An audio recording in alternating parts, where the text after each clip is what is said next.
So it actually has a higher quality. Anything connected to Krishna is good. But then this aspect where one's not attached to it, one is performing the activities to please Krishna. That's a higher. So now, how does the liberated person roam about? Sri Krishna continued. A person is considered to be completely liberated from the gross and subtle material bodies when all the functions of his vital energy, senses, mind, and intelligence are performed without material desire. Right? So all these things, his energy, senses, mind, intelligence are engaged, but with no material desire. Such a person, although situated within the body, is not entangled. Right? Because whatever they're doing is in connection with Krishna's service. Footnote 15. A person in the divine consciousness, although engaged in seeing, hearing, touching, smelling, eating, moving about, sleeping, and breathing, always knows within himself that he actually does nothing at all. He's just desiring to take part in activities that are being carried out by the modes of nature. Maharaj, we are reading the wrong footnote. Sorry? We are reading the wrong footnote. Footnote 15. It doesn't match? It matches somehow.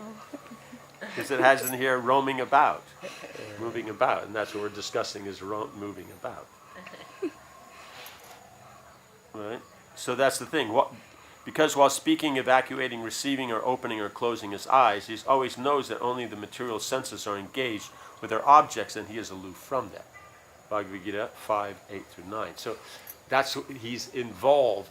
He himself is not personally involved. Doesn't mean he's not performing the activity, but he has nothing to gain from it. It's only being done as service for Krishna. Right? So this is then the technical points you're looking at. We'll say, yes, do it for Krishna, but it means all of this. Yes. Right? So before that, we just see that devotees are engaged in services that we would consider direct activities, or then the supportive activities like activities of Varnashram. Yes. So then we're seeing that connected. Mm-hmm. But now this is getting even finer, eating, moving about, sleeping, breathing, touching, smelling, all these different things, that he sees that in connection with Krishna. Yes. So we're getting to a finer level. So that's what 11th canto is giving. Right? Yes. So it's not necessarily he's like always conscious about it. It's just his lifestyle and it just happens. Because he's always thinking of Krishna, then it'll always happen. Does that make sense? Yeah. It's just like the child is moving through the house and they're, let's say, a knight riding on a unicorn with their, sword, and they're going to slay the dragon. Right? Mm-hmm. What do you see? Just the kid running through the house.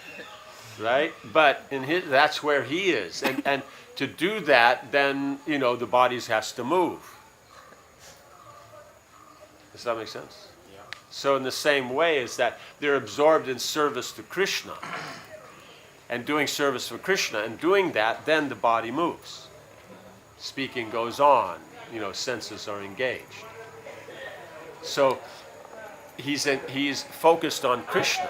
That's the advantage of the devotional system, because if you're not following the devotional, just the Vedic, you would have to do all this just on its own. Very hard, very dry, very boring. And they say, and it makes, how you say, how does that go?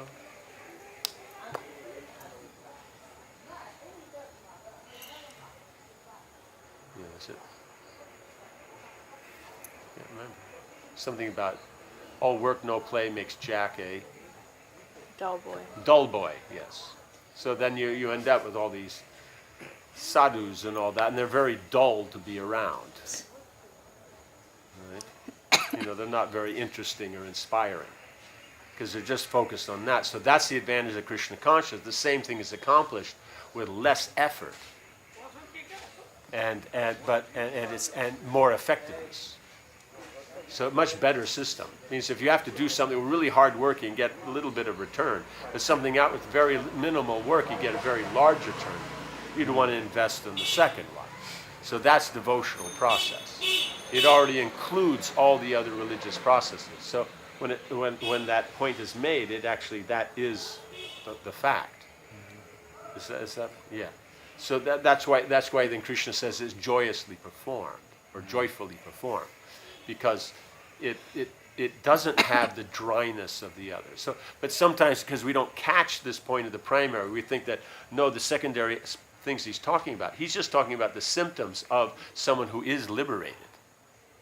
But we'll take these as the main. And so then it will be, you'll see the person will make advancement and stuff like that, but you'll see that it'll create a dryness.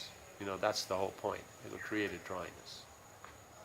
But when they add Krishna into it, then it'll become very nice. So that's why we have association, so we're always reminded it's about Krishna. Right? Otherwise, then, these austerities, trying to control the mind, trying to control the environment through management, trying to, do anything that you want to do, then you focus on that secondary aspect too much. Even though it's engaged in service, the consciousness being on that secondary, it will still give the problems that secondary things give. Does that make sense? Yeah. So that's the difficulty. So, yeah. Okay, now we'll try footnote 15. One is understood to be in full knowledge, whose every endeavor is devoid of desire for sense gratification. He is said by sages to be a worker for whom the reactions of work have been burnt up by the fire of perfect knowledge. Bhagavad Gita 4:19. Right, so this is then from that chapter where what is it? Third is karma, fourth is this combination. Jnana. No, Yeah. fourth is Yeah. jnana, Jnana, right? yeah. And then fifth is the combination. Yes. Okay, so that's the point is this: he doesn't have any reactions to work because knowledge has burnt them up, right? It's attachment creates it. Yes. By knowledge, then you can free yourself. Yes. Srila Vishwanath Chakravarti Thakur writes, freed from qualities of the body like lamentation and illusion, he roams about with the functions of prana, senses, mind, and intelligence free of desire. Not that they're not engaged, there's just no desire to be fulfilled by them. Right? There's nothing, by him seeing, there's nothing to accomplish. Yes. Like let's say you go to some nice, hotel or resort in some very beautiful environment, right? And so then having gotten situated and everything like that, then you go out, open the door, go out on the balcony, and then you take in the view. But you have a very specific purpose. You want to enjoy the view. That's why you're paying all that money. Yes. But here what you're saying is that they may see these things, but there's nothing for them to gain. It's not that they don't see and can't tell what's there, but there's nothing for them to personally gain from it. So if there's service for Krishna, then they'll connect it to Krishna. Right? If not, it's just something that goes by. You walk down the street, so many people go by, and after hundreds and hundreds of people, maybe you recognize one, then you interact. Does that make sense? You walk down the street, there's so many shops, but then a shop that has some connection to something you're doing, even if you didn't know it was there, then you go, oh, what's this? And check, see the shop. So the point is all this is seen, and therefore then what you with your values and your position, you're connecting to Krishna, that's then what you'll focus on. It's like the kings in the line of kings in the Bhagavatam. So as a Purana, it must give the list of kings from, basically Swayambhuva Manu up to, in the future when they're 3 foot tall and Krishna's cutting off their heads on the horse. Right? He's on the horse. They're not on the horse. Right? Does that make sense? And so then that list of kings is given. That's just what makes it a Purana. But you'll see the Bhagavatam go through so many kings, and then one of them, who's a devotee, they'll stop there, and then you'll have an explanation. A different Purana might stop on different kings. Yeah.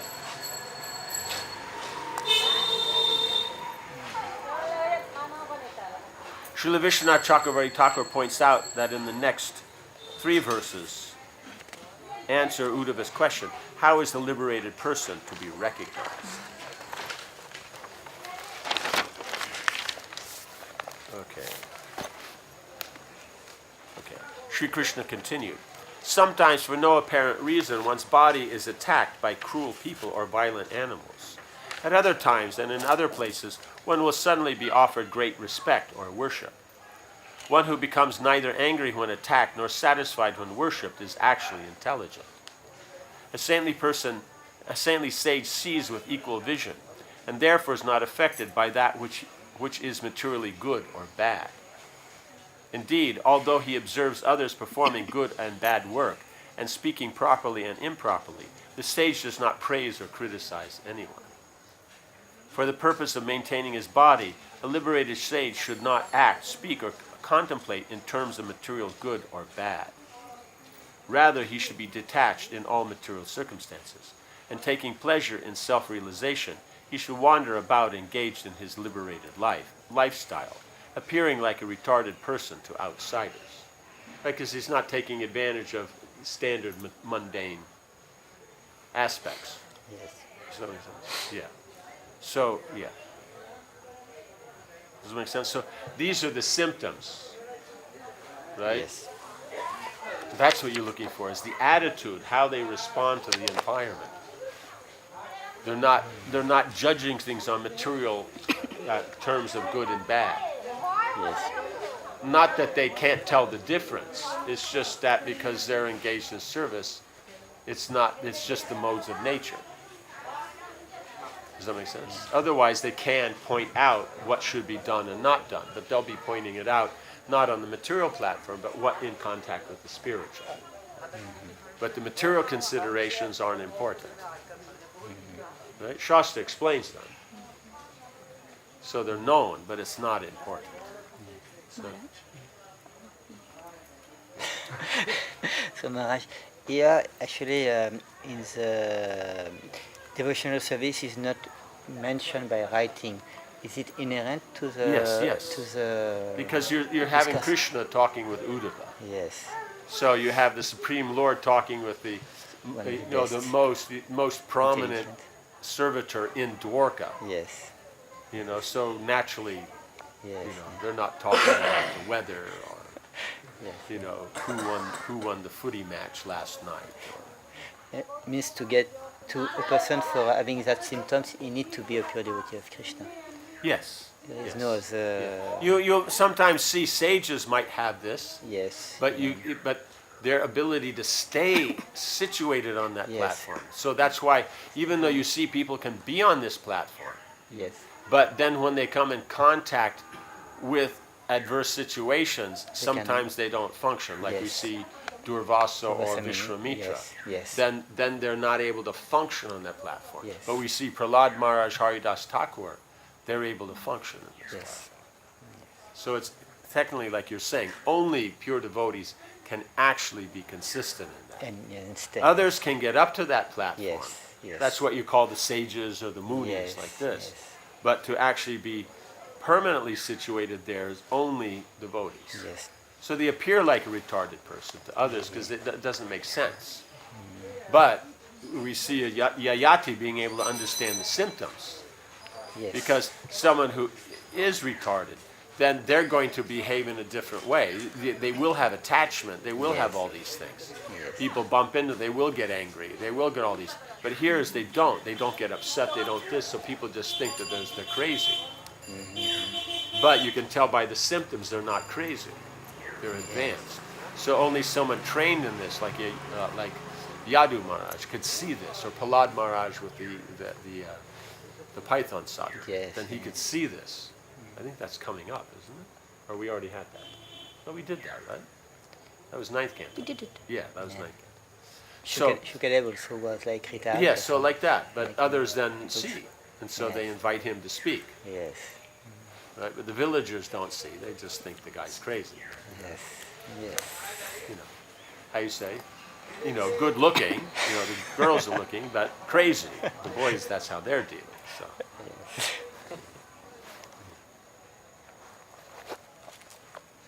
Srila Vishwanath Chakravarti Thakur writes, the liberated person whose body is attacked by the wicked, by shoes or fists, or without reason is worshipped with garland and sandalwood, is not disturbed.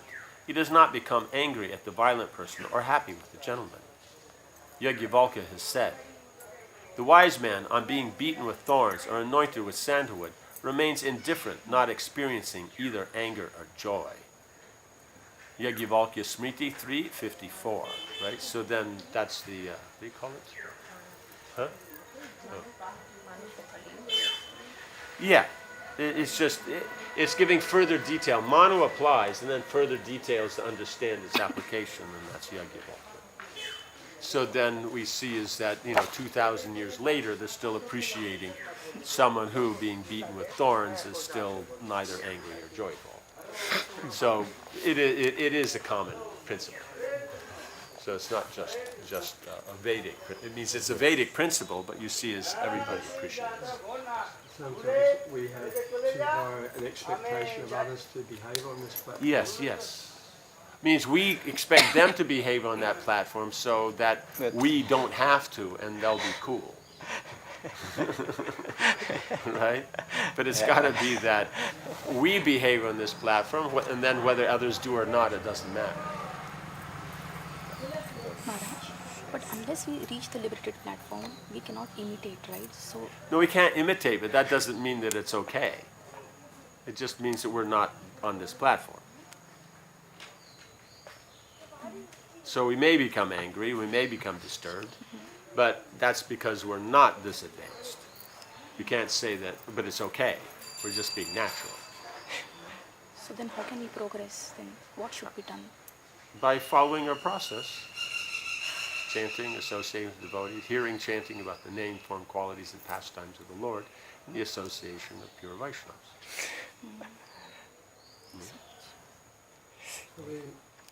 Seems like, again, from a limited perception, we have this thought that, like to come from a liberated platform to the conditioned platform is like instantaneous, but to get back to the liberated platform is going to take quite a considerable amount of time. It's just because of attachment.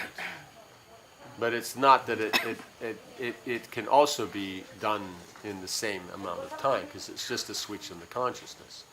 Yes. If one's attached to the consciousness of seeing things not connected to Krishna, then it makes it harder to switch to being conscious of Krishna. But that's all it is. It's just because of attachment. Right? We identify. We think that everything's okay. It's just like Indra. He's now a pig. And Narad Muni comes along and says, "Okay, now we should go back to the heavenly planets." And he says, "What's the big deal? I'm okay. I got my pen, I got my food, my family. It's all good." So that's the thing. We don't see the need. In order to break the attachment, you said knowledge is... Knowledge is. That's why we it have says the something sword else? of knowledge. Do you have something else? Do we have... Do you want the taser of knowledge or something?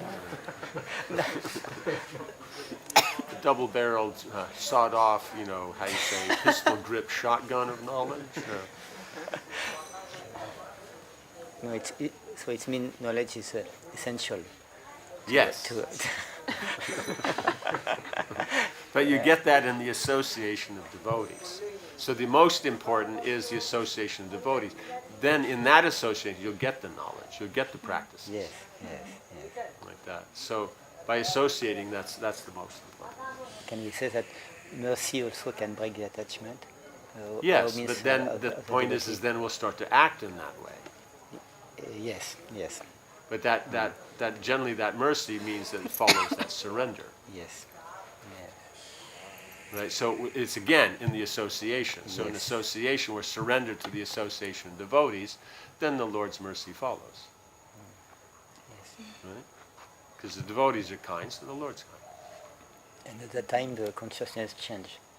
At the Yes, time. because it's just a matter of changing the consciousness. Because it's not. It's just that we have it. We're very attached to our attachments. Yes. Like that. So then when we become less attached to our attachments, then the attachments can go away. Because the things themselves are generic. We've become attached. Does that make sense? Yes. So it's that principle of attachment that is the problem. Here is because we've applied it to the mundane. Now when we take that attachment and apply it to Krishna, then now it becomes progressive. Yes. So that's why we always try to put ourselves as much in contact with Krishna and the devotees and anything connected to Krishna. Because that situation, that purification, then we're getting an experience, we can get attached to that. Get attached to serving Krishna, get attached to the devotees. That's positive. And that gave some samskara, some impression.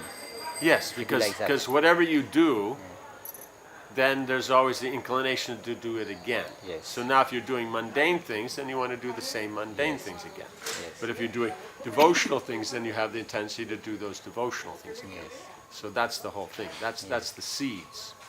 So when it's just spiritual seeds, then it's not a problem.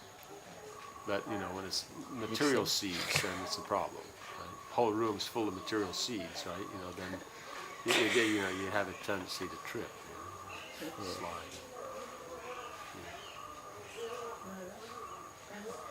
Isn't it that sometimes we don't understand that now we are on the liberated platform. We may think that we are still conditioned. Yes, but we're conditioned to being conditioned. So we have to give up that. We're used to that. We're comfortable with that.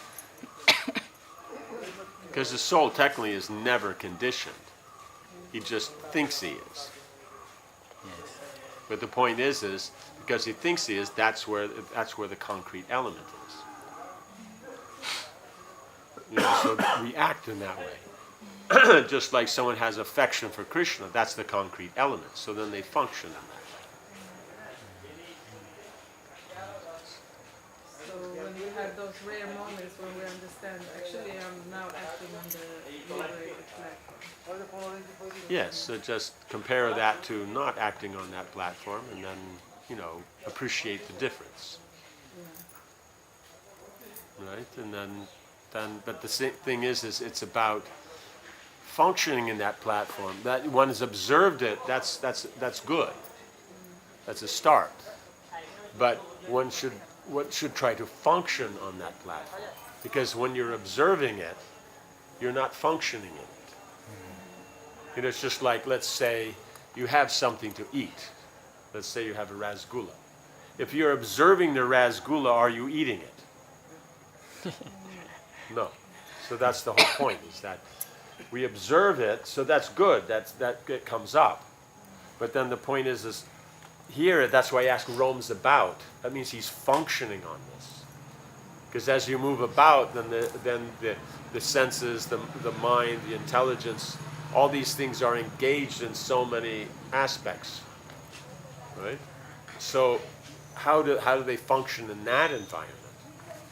Because there's the very specific, when they're in their controlled environment, then you'll be able to very nicely see.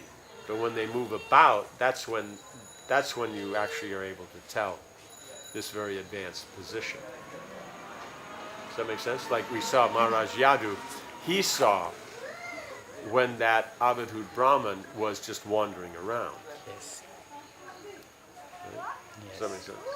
Yeah, I mean, if you go to the ashram and they're there and they're studying scripture or doing worship or something, that they're like that. So you have that natural respect.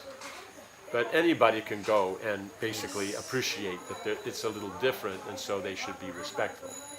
But here is due to training, the Yayati Maharaj could see, not Yayati, Yadu Maharaj, could see in the crowd this one person. Yes.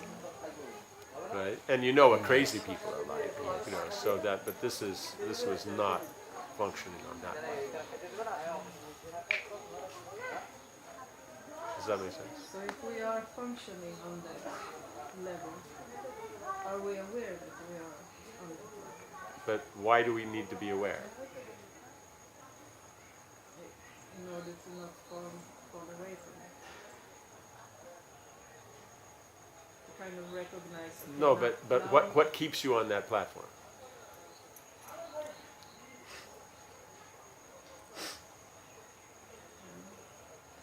Krishna. Means our absorption in Krishna, that's why one's on that platform. So you have to be absorbed in Krishna. That will place you on the platform. You know what I'm saying? It's just like, or take another example.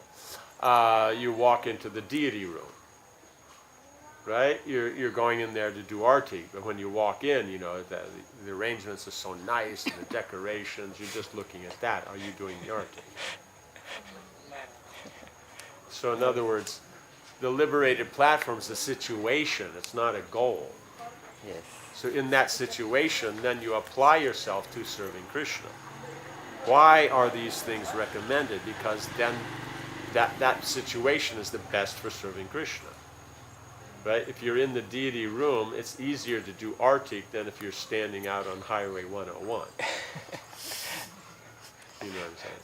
Like that. Because, you know, somebody might drive too close, and on motorcycles especially, right? They just like to go between the lanes like that. They'll knock over your table and stuff like that.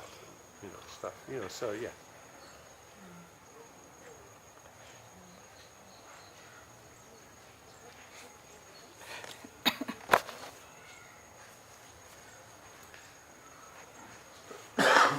Sri Krishna continued, if through meticulous study one becomes expert in reading Vedic literature, but makes no endeavor to fix one's mind on the Supreme Personality of Godhead, then one's endeavor is certainly like that of a man who works very hard to take care of a cow that gives no milk. In other words, the fruit of one's laborious study of Vedic knowledge will simply be the labor itself. There will be no other tangible result. Right? So that then answers the question there, is that if all it is that you gain this position, but not connected to the Supreme Lord, it's all you gained is the trouble itself to get to that position. Yes. Right?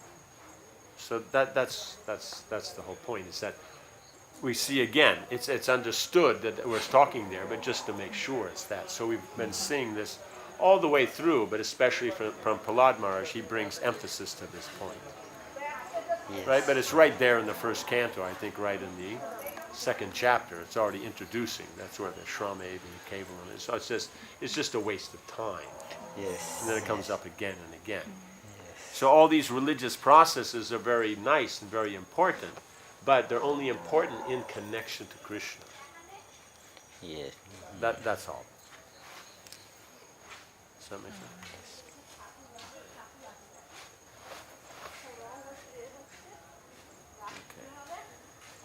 Srila Vishwanath Chakravarti Thakur elaborates. He should perform bhakti, thinking of the Lord with an eternal form of knowledge and bliss. Doing this, the liberated person reaches perfection.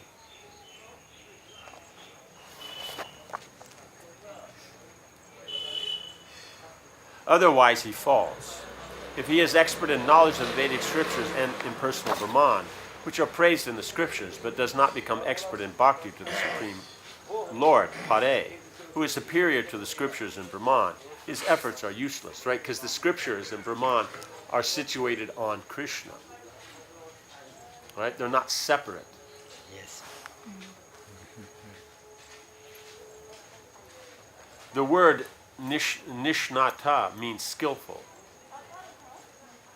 Skillfulness in relation to the Lord is thinking of the Lord with bhakti. Without bhakti, the results of his effort in sadhana are useless. Right? So that's actually skillfulness, is being able to think of the Lord, seeing things in relation to the Lord in bhakti. That's skill. Yes. These others then are not.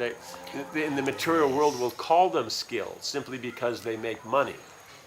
Right? Think about it. We'll call something a skill because it can be used to make money.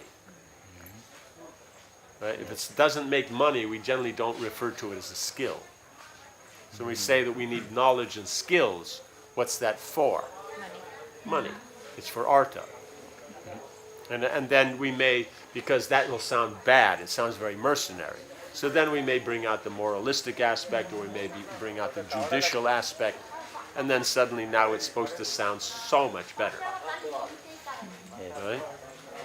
But in actuality, nishnata, that skillful, means that you have the skill to see everything connected to Krishna. That's the real skill. That has to be cultivated. Sounds like Yiddish. Sounds? Like Yiddish. Nishnata. Nishnata. Yeah. Yeah. I remember one day, I don't know, I guess I had heard it a couple of years ago. It's just, you know how sometimes in the morning a word pops in your head? Yeah. Just keeps going through? And this was the word, Nishnata. I didn't know what it meant. But just the whole day it's just Nishnata. So it's supposed to be seeing things connected to the Lord. That's it. So then, and what does it mean in Yiddish? I'm not sure, but there's one word which is similar, means snack out, like, little eating something. Oh, snacking. Nashing. Oh, okay, nashing. Interesting is in nashing in at least in Bengali, but I think it's is snacks or nashta. Breakfast. Breakfast. Yeah, it's a snack. Unless you're in Punjab. Yeah, that's lunch at breakfast. Then lunch you don't even want to talk about.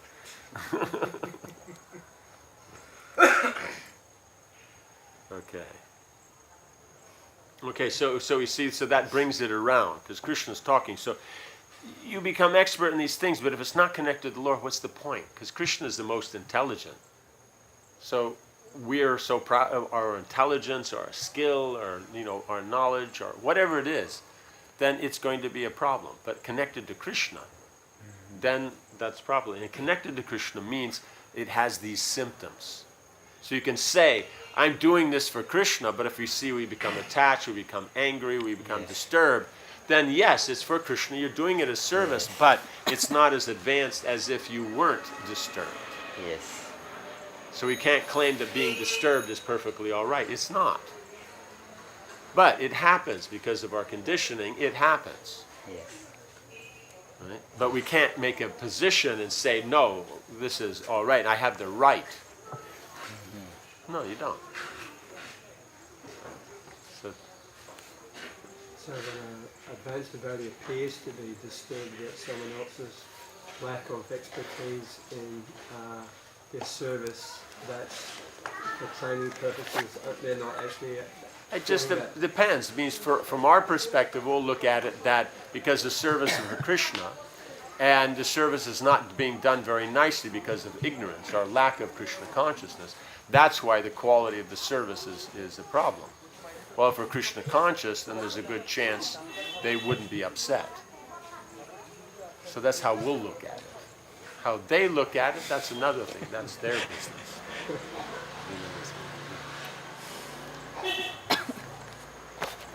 Sri Krishna continued. My dear Uddhava, that man is certainly most miserable, who takes care of a cow that gives no milk, an unchaste wife, a body totally dependent on others, useless children or wealth not utilized for the right purpose.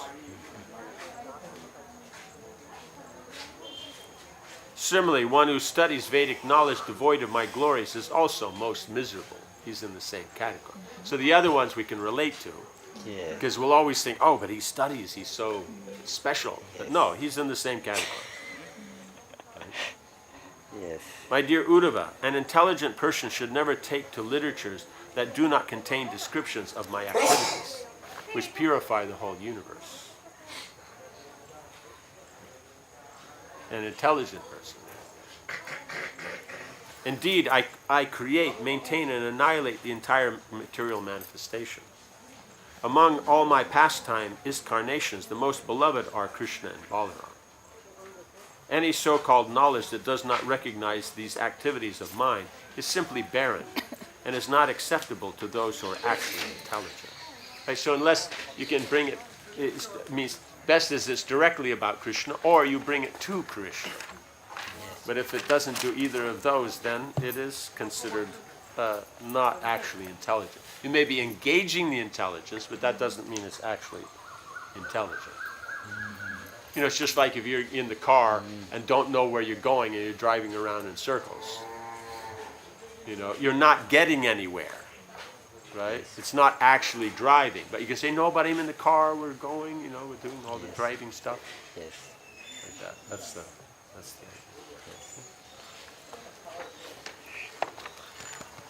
In this regard, Sri Narad Muni instructed Srila Vyasadeva.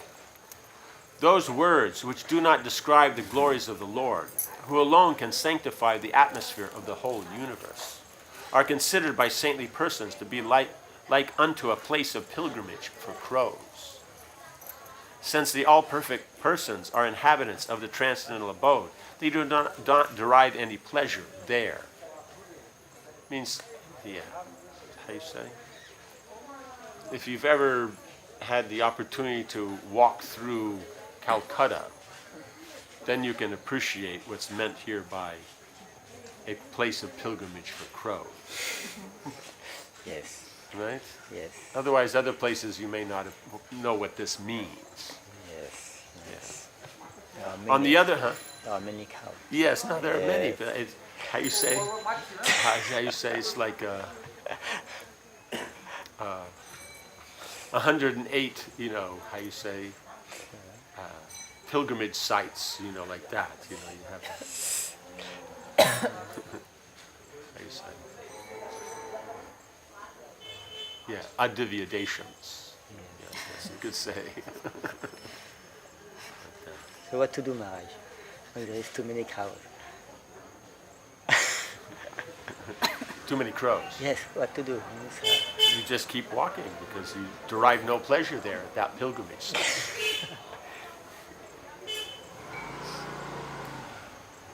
On the other hand, that literature which is full of descriptions of the transcendental glories of the name, fame, form, pastimes, etc., of the unlimited Supreme Lord is a different creation, full of transcendental words directed towards bringing about a revolution in the impious lives of this world's misdirected civilization. Right? So you see Narad Muni is pointing out the essence, because that's then what Vyasadeva will meditate on, realizing that, then he compiles Srimad Bhagavatam. Yes. So we see that theme throughout. Such transcendental literatures, even though imperfectly composed, are heard, sung, and accepted by purified men who are thoroughly honest. Srimad Bhagavatam 1.5, 10, and 11. Right? So they bring about a revolution in the impious lives. They bring one to the transcendental platform. Yes. Because otherwise then misdirected civilization, because it's about passion and ignorance. And even if they're situated in goodness, it's still misdirected because it's not about getting to pure goodness or serving the Lord. So if it's not about Krishna, it's misdirected. Srila Prabhupada comments. There are different kinds of literature for different types of men of different mentality. Mostly the market literatures which attract men of the crows categories are literatures containing refused remnants of sensuous topics. Refused or refused? Probably refused. Refused. Yeah. Refused. Yeah.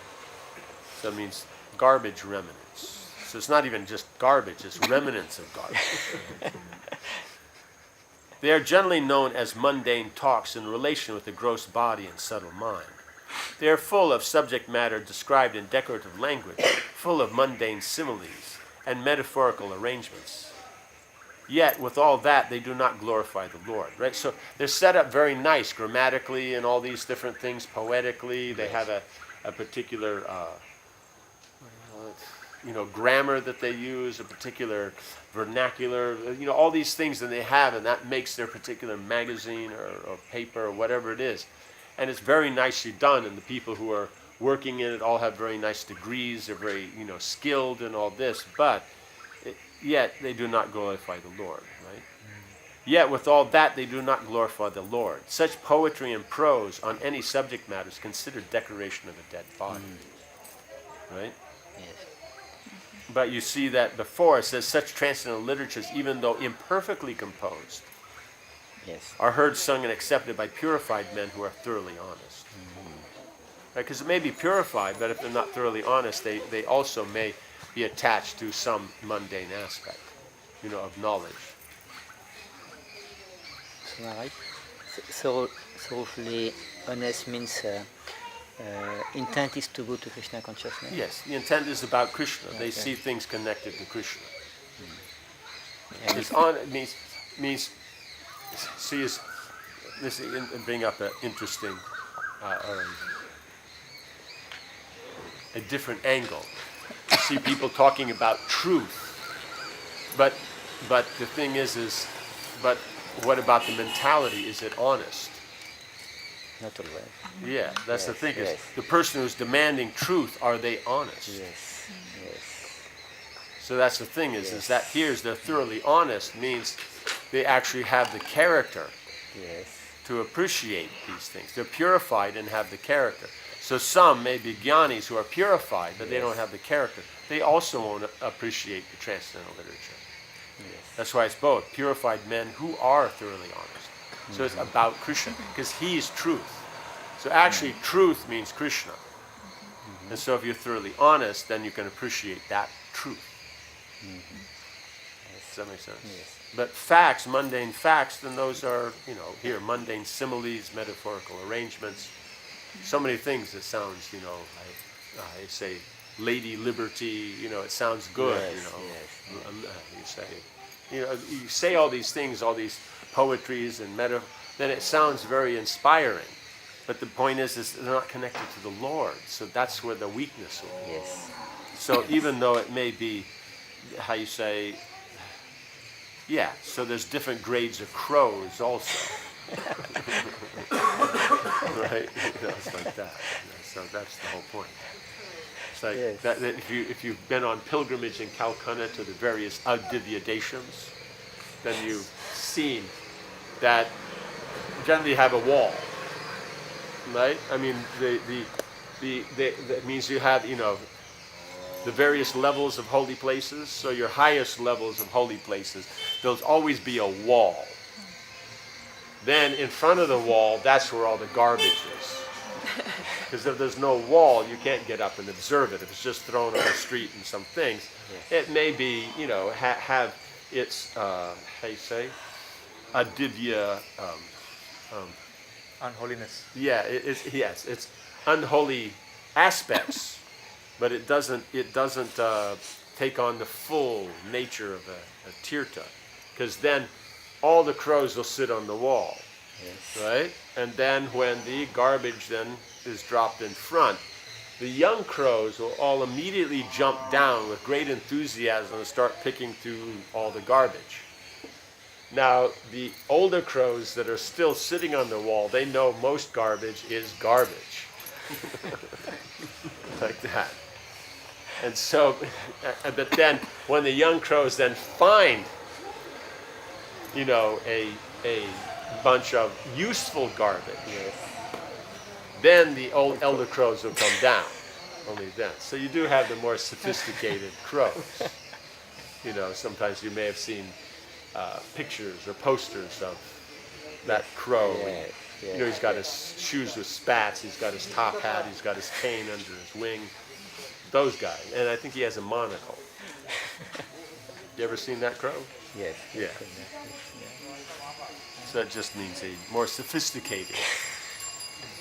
So there are so many literatures and fancy sweet words with nice quotes that sound very flowery. But if a devotee takes that, although it wasn't originally meant for Krishna, then applies that in Krishna's service. Yes, then they engage it. But that's the point, is that it's connected to Krishna. They're seeing it connected to Krishna. That's what makes it of value. Right? Like that. But that is all based on literatures that are directly talking about Krishna.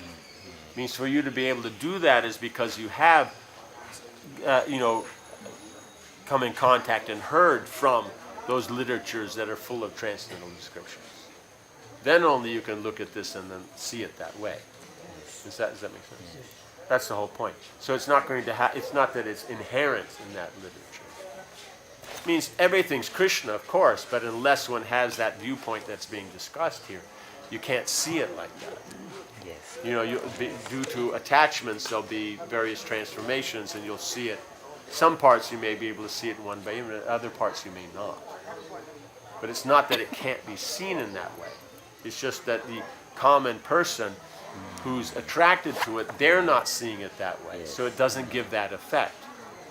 Yes. But someone else may see it that way, and it'll give a transcendental effect. Yes. Is that that's good.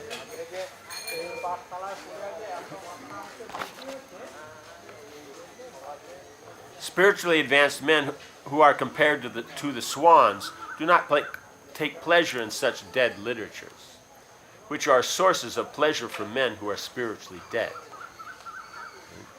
Right? You know, just like how you say, what's this saying about money generates money or something?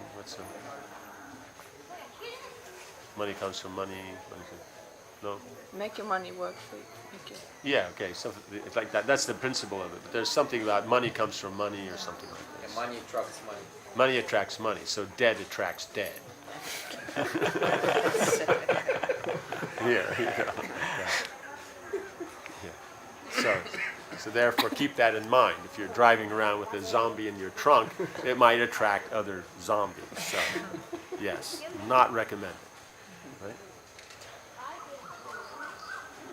These literatures and the modes of passion and ignorance are distributed under different labels, but they can hardly help the spiritual urge of the human being. And thus, the swan-like spiritually advanced men have nothing to do with them. Such spiritually advanced men are so-called manasa because they always keep up the standard of transcendentally voluntary service to the Lord. Such spiritually advanced men are called also. Oh, okay. Doesn't sound good.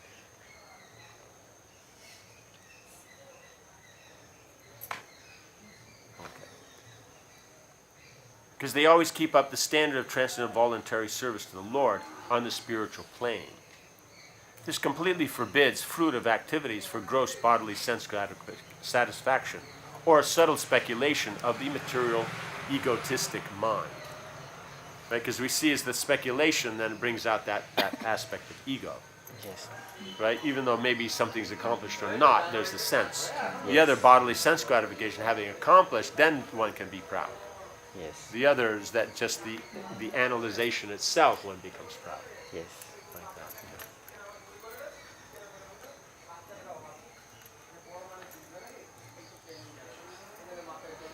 So they're thoughtful because they don't get involved in these things.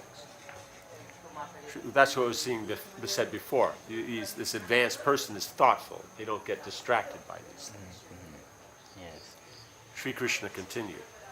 Coming to this conclusion of all knowledge, one should give up the false conception of material variety that one imposes upon the soul and thus cease one's material existence. Right? Because material existence, it's a perception. You give up that mentality, then there is no material existence. You still exist, your body's still there, but it's not material existence. Yes.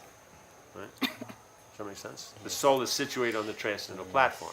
One's maybe engaging that transcendental position in the inferior energy, but it's still Krishna's energy being used for Krishna. So,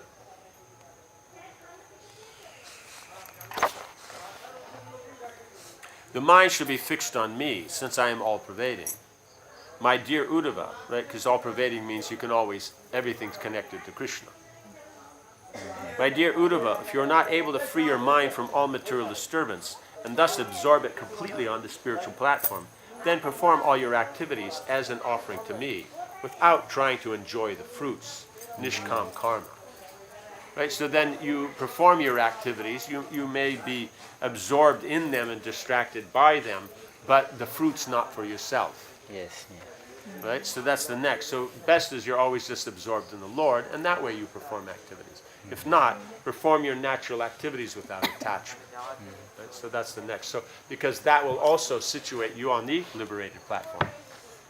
If you perform an activity without desire for results, it frees you from karma. Right? And so then one becomes liberated. If you have attachment to the results, that's what binds. Yes. Same thing in the guitar. Yes, Same. In this regard, Sri Krishna instructs Arjuna. Just fix your mind upon me, the Supreme Personality of Godhead, and engage all your intelligence in me. Thus you will live in me always without a doubt. My dear Arjuna, O winner of wealth, if you cannot fix your mind upon me without deviation, then follow the regular principles of Bhakti Yoga.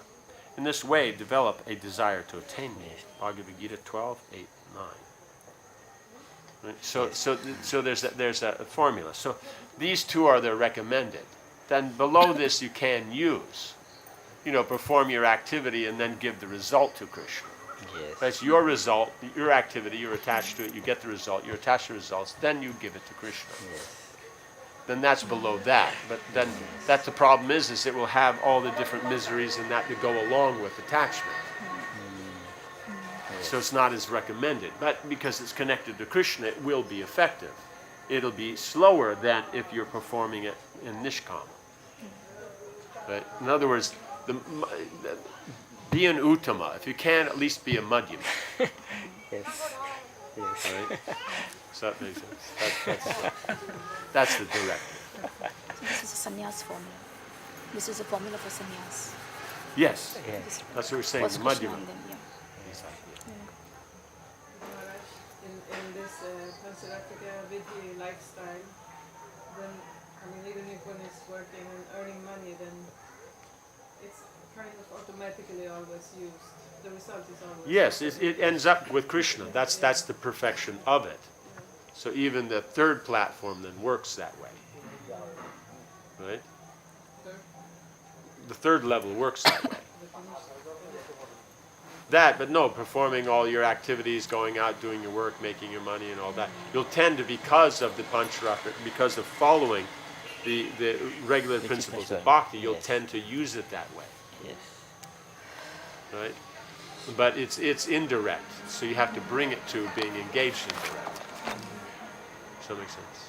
Yeah, that's when we offer like the boga to the deities. When it becomes, you said, it's indirect. Yeah, because you're doing your work, getting your money, and then you're giving it to Krishna. Only thank Yeah, so it's indirect because it's going to work doesn't necessarily have to do with Krishna, but let's say sitting down and chanting your japa, sitting in front of the deities. That generally we would take it as directly connected to Krishna. Right? Not that you can't, not that there aren't people that don't do that because then they're considered advanced and then the boys or girls will be impressed. You know what I'm saying? But the principle is that that's why the second platform is then the natural form of the lifestyle of the devotees. So if someone's on the Hamsa platform or Paramahamsa platform, they can function beyond that. It's not a problem. But then how will others be able to become inspired? So then functioning on the Madhya platform, they'll follow all those things. Then they'll do, but their consciousness is not Madhyama, it's Uttama. But for the neophyte also, they follow the same program. Even though the consciousness may be neophyte, but at least the external form is that of a Madhyama. But the idea you're trying to get from Sakam to Nishkam. Right? So that's what he's saying here. It's the Nishkam karma. Yes. Like in Gita, Krishna will say that. But in Uddhava Gita, the term Nishkam karma is directly used. Yes. Means in the commentary of the Yes. Acharyas, they'll use the term. Yes. But we see it comes here in the 11th canto. Srila Prabhupada comments on Bhagavad Gita 12:9. In this verse, two different processes of Bhakti Yoga are indicated. The first applies to one who has actually developed an attachment for Krishna, the Supreme Personality of Godhead, by transcendental love. And the other is for one who has not developed an attachment for the Supreme Person by transcendental love. For this second class, there are different prescribed rules and regulations one can follow to be ultimately elevated to the stage of attachment to Krishna. Right? So what is the rules and regulations? They're there so that you do activities that would be done by those who are on this first platform. Yes. Those who are actually developed an attachment with Krishna, the activities they would do, that's what's given in sadhana bhakti. Yes. Right? Because we take it advanced as something else. right? Just like if we're advanced, then we don't worry about, let's say, cooking or eating or stuff. Does Mother Jashoda not worry about cooking? No, she's cooking, right? Every day, on time. Right? So that's the thing, is these activities that you do for Krishna. She, wakes Krishna up. She dresses him, bathes him, dresses him, feeds him. He sees he gets rest and all that. Makes, lunch for him, feeds him in the evening, like this, all these different kind of entertainments, then putting him to bed. Does that make sense? Mm-hmm. So that's what the Pancharatric system is. Yes. The activities that they do in the spiritual world, but in a form that we'll appreciate. Yes. Right? Because as long as we think we're God, then we have to deal with God on reverence. Yes. In that mood of servitorship. Does that make sense? Yes. But when one actually has affection for Krishna, then you can function within that capacity. Yes. But as sadhakas, in the form of the sadhaka, then the activity will look the same. It won't change. Mm-hmm. It won't be different. Mm-hmm. Does that make sense? Is that why Sahaja is so dangerous? Because if yes. they think that we're on a high platform. Yes. Because they'll try to make that affection for Krishna as an external kind of thing. They actually only deal in the external, and so they try to make some of the external to be so-called spiritual and some of it not. But we can tell the difference. So it's the attitude we're looking for, that's the spiritual. Then naturally the activities you do will be spiritual. Yes. Right? But if we can't identify that transcendental platform, or Krishna, then we perform the activities recommended by those who are transcendental. So? Yes.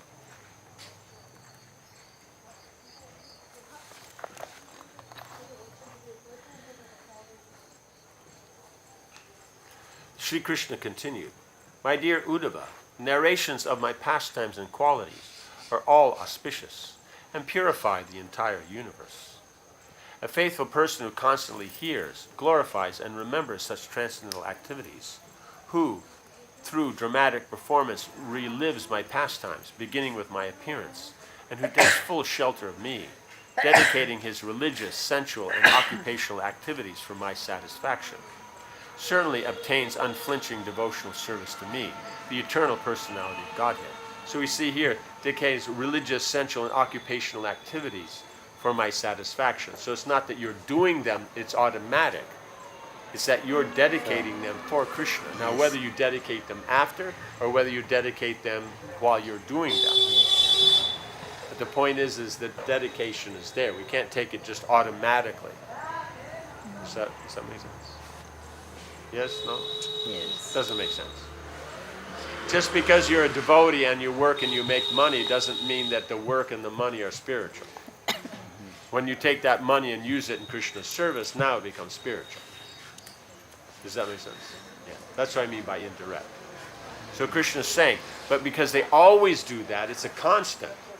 Yes. So in that way, then being in that fire of devotional service, you don't have to consider primary and secondary.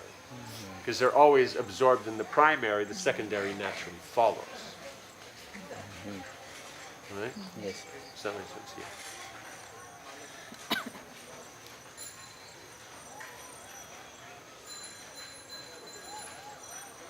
One who has obtained pure devotional service by association with me, with my devotees, always engages in worshiping me. Thus, he very easily goes to my abode, which is revealed by my pure devotees. So it's through the pure devotees that you actually get. Yes. That's how it's done. Yes. Through the devotees, that's how we know. Like we're discussing all these things only because of the pure devotees. Yes. Right? That's the whole thing. And so they reveal Krishna. They reveal everything. So us trying to appreciate that, that's then how we then are able to progress. Yes. Yeah? So Maharaj, appreciation is the first step. It's the in first that, step. If that's not there, then that's why being critical of devotees is not good. Yes. Yes. Because then, it sets a precedent that, fault finding. Yes. So even if there's no fault, we may find fault. So the whole point is that it's about Krishna. It's not about right and wrong on the material platform.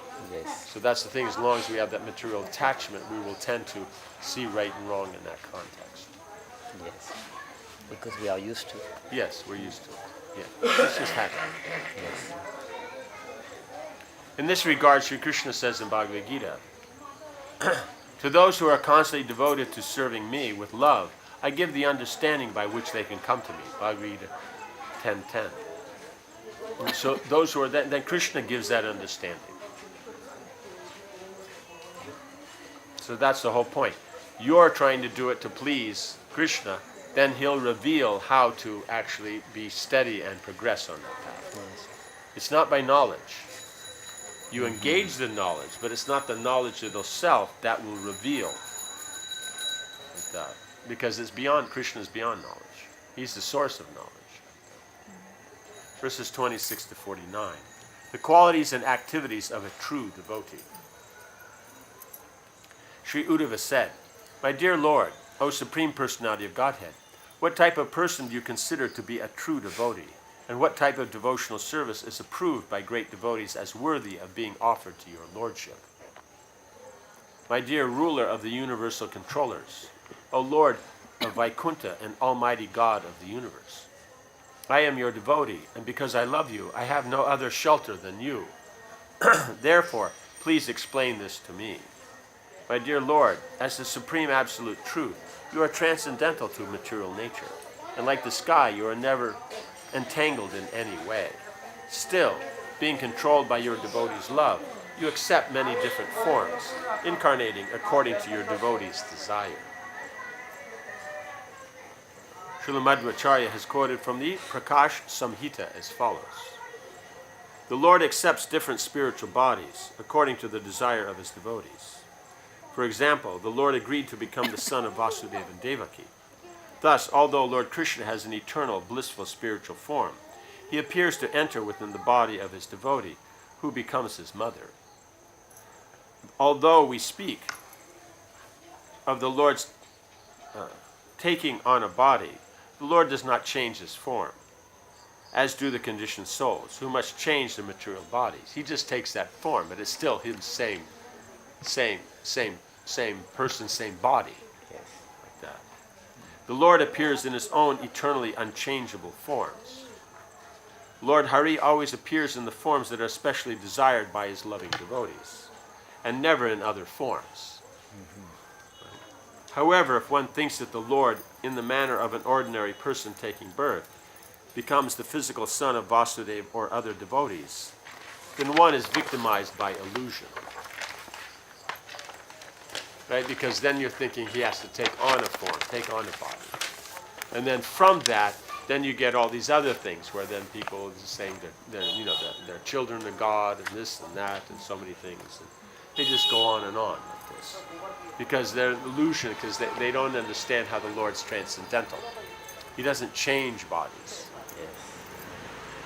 The Lord merely expands his spiritual potency, causing his pure devotees to think, Krishna is now my son. One should understand that the Supreme Personality of Godhead never accepts or rejects the material body. Nor does he ever give up his eternal spiritual forms. Rather, the Lord eternally manifests his blissful bodies according to the loving sentiments of his eternal pure devotees. So according to their affection, that's how he appears. Right? So the Brajabasis, he appears like in that form. In Dwarka, there's a different mood, so then he's slightly different form. So, yeah. Yes. But it's still him. It's a eternal transcendental form. Because he appears for the pure devotees. So that means where there's devotees are, then that's his dham, his pastimes, all that. That's eternal. So, the Supreme... Can we say also that, for example, when a pure devotee installs a deity, it's also a reciprocation? Yes. Because otherwise, why does the Lord need to come? He comes to accept the service being rendered, right? So that's the whole idea. That's why you also have different levels of deities and all that. Yes. So the deity is established by the acharyas, then that's considered in a different category than we establish. Yes. Yes. Does that make sense? And then for us that will be the highest. But as far as hierarchy goes of respect in the universe, then if Brahma or the Devata is established or Brahma establishes, then that's considered also. But for the spiritual platform, then the acharya establishes, then that will be the highest. And then we follow in that line. Yes. But otherwise, like Jagannath, he's installed by Lord Brahma. Right? So then that puts him in a different category. So there are deities like that.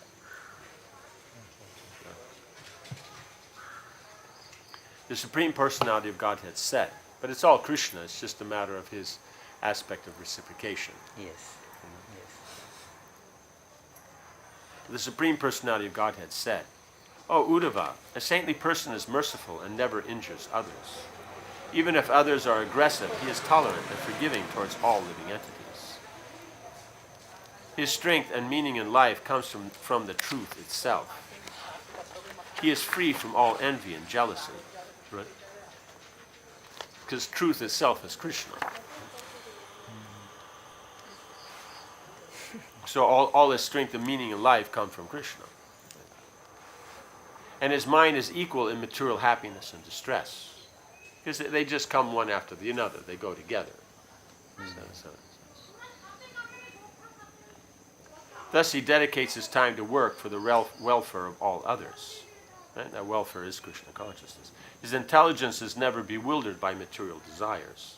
And he has controlled his senses. Right? Because if the senses are out of control because you want to fulfill material desires. You have no material desires, your senses are controlled. His behavior is always pleasing, never harsh, and always exemplary. And he is free from possessiveness, right? Because you don't consider something to be yours, that's why. He never endeavors in ordinary worldly activities, and he strictly controls his eating. He therefore always remains peaceful and steady.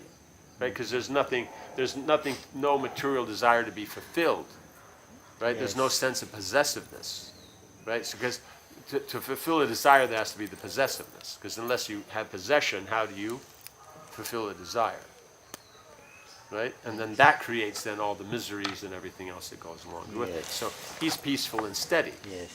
Because he's not being influenced by the waves of this, happiness and distress that come from material attachment. There's like a lamp in an endless place. And Yes. Flowing all over the place. Yes, like that, exactly. Because as the desires come, then the lamp is flickering. But if there's no wind, it's just perfect. So that's the same thing. It's that whatever the senses see, whatever this and that, there's nothing to gain from it in the way of sense gratification. There's service to Krishna, then that's there, but there's still no sense of possessiveness. There's service for Krishna. And so then you just do that service nicely for Krishna. And because of this, they're peaceful, they're steady, they're never harsh, they're always exemplary, they're always pleasing. Right? Because they see everyone connected to Krishna, so they're always going to deal nicely. A saintly person is thoughtful and accepts me as his only shelter. Right? So that's the point before the, what is it? Manasa. Was it? Yes. Was it Manasa or Manana? Manas. Manasa. Means he's thoughtful. Yes. That's the whole.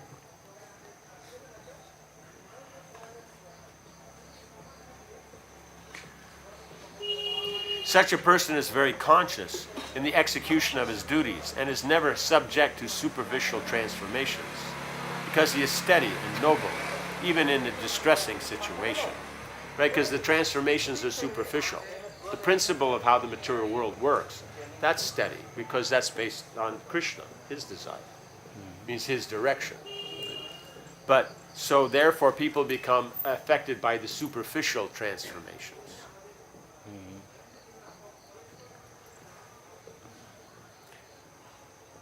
He has conquered over the 6 material qualities, namely hunger, thirst, lamentation, illusion, old age, and death. So these 6 material qualities, and you have the 6 enemies. It starts to build up after a while. Right? He is free from all desire for prestige and offers honor to others. That's why I said before, is that they may deal nicely or not, and it doesn't bother him because he's not worried about prestige. He is expert in reviving the Krishna consciousness of others, and therefore never cheats anyone. Because then what is there, they see the nature, they bring it out. Because all souls are servants of Krishna. So you just have to see at which point there's some glimmer that you can get from there. Yes. You know, it's like if you're trying to get at something that's stuck inside somewhere, you see which opening or which angle and that's going to work. Yes. Does that make sense? So you start from there. Yes, yes. Okay.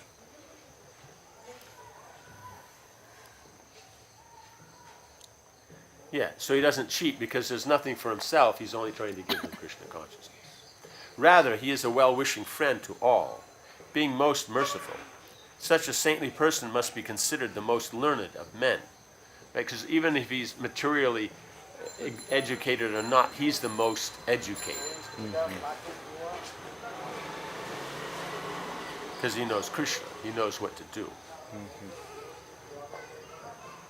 He perfectly understands that the ordinary religious duties prescribed by me in various Vedic scriptures possess favorable qualities that purify the performer. And he knows that neglect of such duties constitutes a discrepancy in one's life. So it's not that he gives up these things. Because a lot of times we think, oh, we're not the body, we're transcendental, so we neglect such duties. But he says this, he understands that they purify. They situate you in a very positive position for serving Krishna. Yes. And in a purified state means goodness, then you can get to pure goodness. So for someone who is practicing, then they situate themselves there as the natural position. For someone who's already attained perfection, then it's also a natural place to situate yourself to just avoid all the difficulties that come up from being situated elsewhere. Having taken complete shelter at my lotus feet, however, a saintly person ultimately renounces such ordinary religious duties and worships me alone. So only those things that are left that are directly service to Krishna and all that, then they take care of. Yes. Other things, other religious aspects aren't so important. Yes. But you see is that they will have all the symptoms.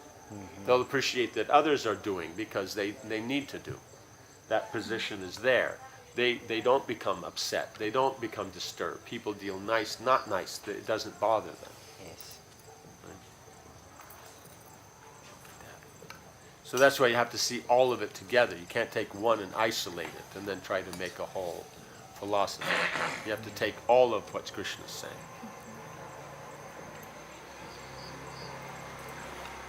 He is thus considered to be the best among all living entities, right? Because we see that Lord Chaitanya is explaining to Sanatana Goswami about the living entities.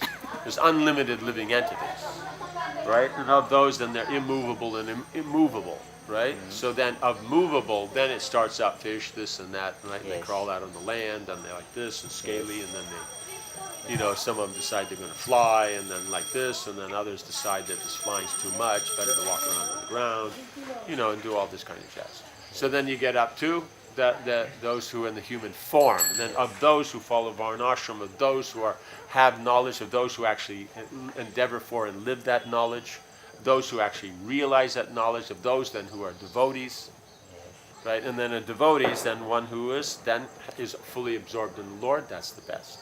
Yes. So they are the best among living entities. That's literal. The BBT purport states, verses 29 to 31 describe 28 qualities of a saintly person. Verse 32 explains the highest perfection of life. To be always absorbed in the Lord. Right? Yes.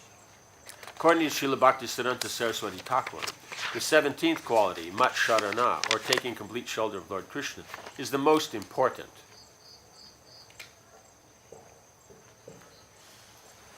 And the other 27 qualities automatically appear in one who has become a pure devotee of the Lord. So, endeavoring for pure devotion, then these other qualities come. You're careful to avoid not to, cause discrepancies by not following these things, Yes. right? But you don't have to separately endeavor. They come automatically with pure devotional service. As explained by Srila Rupa Goswami in Upadeshamrita, a devotee who has not yet developed the good qualities mentioned above, but is nevertheless sincerely endeavoring for Krishna consciousness, should receive the mercy of superior Vaishnavas. Right? So then by that continued, then by associating with those more advanced, then they get that Yes. mercy, then they naturally develop also. So that's the whole crux. The whole thing is that association. That's the real point. Other things are there supportive. You know, it means management is there so that many people can take advantage of the association of devotees and the devotional process. That's what management's for. It doesn't have a separate existence. Right? Does that make sense? Like being good is not a separate existence. Yes. It's just part of Krishna consciousness. Yes. Does that make sense? Here, just like food is not a separate existence, right? If I take food and everything's about food, and anytime I meet anybody, I'm talking about food, and it doesn't matter what time of the day or night, it's about food, and all my emails about food, and everything on the internet's about food. Would you consider that there's a problem here? Right, yes. Now let's say instead of the word food, I put management. Then we'll consider it's perfectly fine. In fact, he's more advanced. He's not worried about all these rules and regulations of chanting and japa on a regular time, or, you know. Does that make sense? He's not worried about food. Yes, like that. You can't be worried about food. He's not hungry. He's too much in anxiety. Does that make sense? So that's why you have to be very, very careful, is that the actual point is mat sharana, taking complete shelter of Krishna. That's what the movement is about. Yes. Yes. Then, by organization, you can do things on a grand scale. That's the idea of the acharyas. That's the mission. And then Bhaktisiddhanta Saraswati Thakur then formalized that. Bhaktivinoda Thakur then, brought it into the contemporary, you could say, environment, and Bhaktisiddhanta Saraswati Thakur showed how the devotional machinery then can engage so many people. So, Sri Krishna continued, my devotees may or may not know exactly what I am, who I am, and how I exist. But if they worship me with unalloyed love, then I consider them to be the best of devotees. Right? So it's not based on, they have great knowledge. They know Krishna. That's the best knowledge. Srila Vishwanath Chakravarti Thakur elaborates. This verse describes the exalted position of the devotees in the state of perfection. The words knowing or not knowing should be repeated with each phrase. I am to be known only by bhakti. This means that according to the degree of bhakti, one will experience various degrees of sweetness at every moment. Although I am actually undivided by time and space, under the control of the devotee, I become divided by time and space. Right? Under control of the devotee, then it appears time, space, all these things are there. So then he's here with Mother Jashoda, and that because of her love for him. And he's here at that time with her. Does that make sense? It's not that one morning he's there and one morning he's not. Right? Yeah, it's not that he goes in to wake him up there and he's not in Nanda Maharaj's house, he's in his brother's house, Upananda. No, he's always there. So the time and space is according to that devotee. I become divided. Who am I? I am Parabrahman, Shamasundara and the son of Vasudeva. What is my nature? Though I am Atmarama and Aptakama, I do not enjoy by myself and am not fully satisfied because I am helplessly under the control of my devotees' prema. Right? Because Atmarama is Aptakama, but that doesn't give the satisfaction. He's Those who worship me with purity or with great possessiveness, Anandya Bhavena, I consider to be the best devotees. He utters this with great respect. These devotees I call the best. This sentence refers to the persons mentioned in the previous verse. I consider those persons to be my best devotees. Right? So those, he may or may not know exactly who I am. Yes. He may or may not know exactly how I exist. He may or may not know exactly all these, but he can, because of words, love, therefore they're always absorbed in Krishna. So, because that doesn't matter, the love is the most important. Right? The knowledge only has its advantage in establishing Krishna's position. Right? And then, after that, it's just his name, form, quality, and pastimes. So it may come within that context, and so therefore it's very nice to hear. Yes. But it's not because of having that knowledge, that's why they know Krishna. Because of devotion. Yes. Right? Knowledge will come with that devotion. Sri Krishna continued. My dear Uddhava, one can give up false pride and prestige by engaging in the following devotional activities. One may purify oneself by seeing, touching, worshipping, serving, and offering prayers of glorification and obeisances to my form as the deity and to my pure devotees. Right? They both work. Not just one and not the other. One should also glorify my transcendental qualities and activities. Hear with love and faith the narrations of my glories and constantly meditate on me. One should offer to me whatever one acquires, and accepting oneself as my eternal servitor, one should give oneself completely to me. One should always discuss my birth and activities and enjoy life by participating in festivals such as Janmashtami, which glorify my pastimes. In my temple, one should also participate in festivals and ceremonies by singing, dancing, playing musical instruments, and discussing me with other Vaishnavas.